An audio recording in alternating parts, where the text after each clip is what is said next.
It's Laura Eubanks of Design for Serenity with your succulent tip of the day and the grand reveal in Claremont. We went from yuck to not yuck in just 5 fast days. This was, well, technically a total of 5 days when you count the day that Daddy and I spent here moving soil and staging boulders. But yes, this was here in Claremont in Los Angeles County. They're only allowed to water now 1 day a week. And you, obviously, for any of those of you that grow lawns, you know you can't sustain a lawn in Southern California watering 1 day a week. So we did this instead. And I still, I've been doing this for a long time, but I still can't get over how much we get done in such a short period of time and what an incredible transformation some soil, some boulders, a couple of types of rock, and a few plants can make in a landscape. This is absolutely unbelievable and will require so little care. And I hope that you're all inspired because, we do some Disneyland installations where there's a lot of plants and wall-to-wall tapestry and flagstone pathways and all the bells and whistles. But this one, we wanted to just do something simple. So our son, he's just young. He's got a young family. He's just purchased his home 2 years ago. And, we just wanted to give him something basic that he could enjoy. And, there's nothing basic about this. My team is amazing. These plants from Sun Valley. And thank you also to Caesar from Sun Valley Nursery who surprised us today with lunch. Can you believe that? It was so incredibly thoughtful. We just thank you so much. That was so generous. Thank you also to Signe who came back today to volunteer and gave us 2 days and was clutch. Just spreading rock, moving rock, tightening up rock. You'll notice that we have, this is a yard of black that I put on top in some key areas, just kind of brush stroked it around. This is really what takes it from here to here, is this second layer of rock. We also pulled a really obscene amount of round Claremont rocks from the backyard and scattered them around, although you just never know it. I feel like we could probably pull another yard of those in here.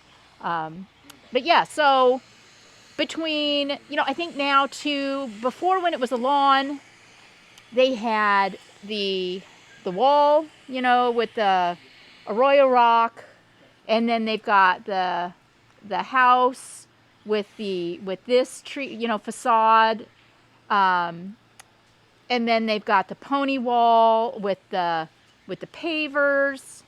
And then they have and there's just so much going on. But somehow this treatment of simplifying the landscape, bringing in rock, really has done a beautiful job in tying all of these elements together in a really meaningful way. And now it really looks unified and tight and cohesive. So I'm really, really happy.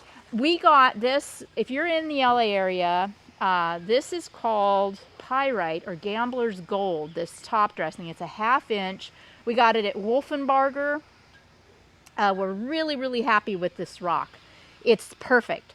3/8 would have been a little too fine, and 3/4 would have been a little too clunky. So this 1/2 inch rock really did the trick. I'm absolutely loving this. Greg installed one more light today. We came out last night and looked, and it was a little dark over here. So we got one more light installed. So now we have the perfect amount of light. I ran a little bit of my black top dressing through the tapestry area, which is probably 75 square feet or 75 feet long, I would say. I think that's reasonable. And then over here, because we didn't really focus on this yet this week, is the installation many of you are familiar with that we did about 1.5 years, almost 2 years ago. And this was a challenge. I hadn't had a lot of experience designing in this area of LA. And this also gets, in the wintertime, almost full shade. And in the summer, it's quite shaded as well. And I wasn't sure, you know, how things were going to do. It can get really cold here, it can get really hot here, but this garden has survived and flourished through 1.5 full cycles of seasons. And I'm just so thrilled. It's a little green, but once we get into warmer weather, all of these milii in here are going to start flowering.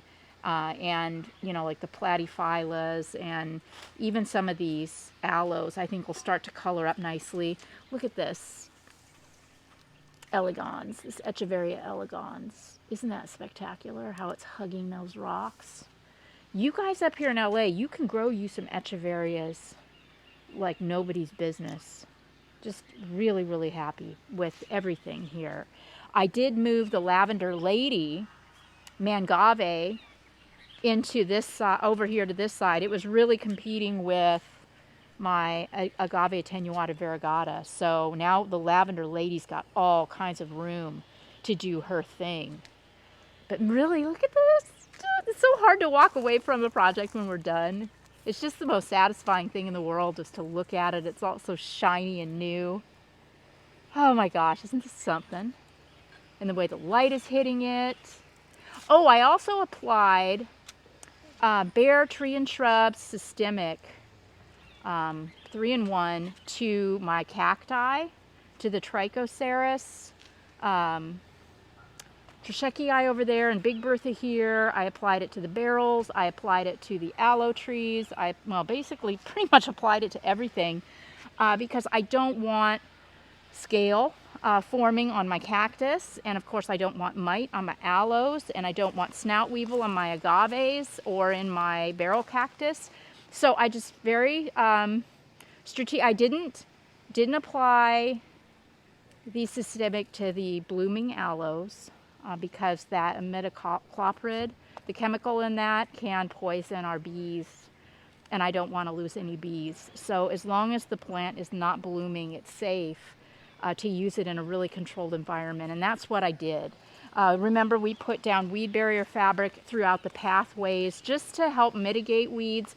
Weeds are going to come, but my son is very mindful to have his gardeners keep up with them now that they don't really have anything else to do out here. So, We also had a lot of fun with the boulder staging, and we put a lot, oh yes, we got the 10 ton of honey quartz from KRC in San Diego, and it was a lot of rocks. No, I'm not joking, a lot of rocks. And we had a lot of fun.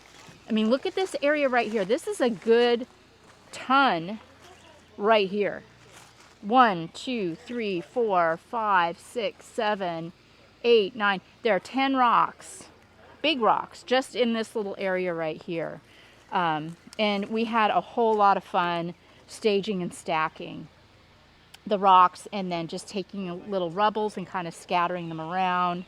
So this is a really fun garden to walk through and just enjoy and take in. And we did add some flagstone over here. 6 whole pieces. We may, in time, add a few more, but this is a thoroughfare for the family. They do use this pathway, so we wanted something that they could step on comfortably and walk on. So we got that handled. So what do you say, team? Right? Yeah, it's been a fun one. Next up, we have a maintenance on Monday in La Mesa. And then we will have an installation in Carlsbad, then Laguna Liguel, and then right down the street from me in Vista. I also need to head over to Pasadena to that big historic home. Tomorrow I'm going over to see Janice. We need to schedule her annual maintenance, and that's going to be at least 2 days. So of course we will take you along. Remember that job? That was the one where Hannah and I jumped in the pool at the end of, what was it, phase 2? I think we've done 3 phases there, haven't we? Yeah. So I'm still really eager to get Janice to let me rip out her front lawn and do a designated cactus specimen garden. So, keep your fingers crossed and a good thought that she will relent and let me do that. Thank you, Terri. So, Team DFS, any parting shots? No? All right. Well, okay. I guess I've babbled on long enough. This has been Laura Eubanks reporting from Claremont for Team DFS with your grand reveal and your succulent tip of the day. Thanks, everybody. Bye.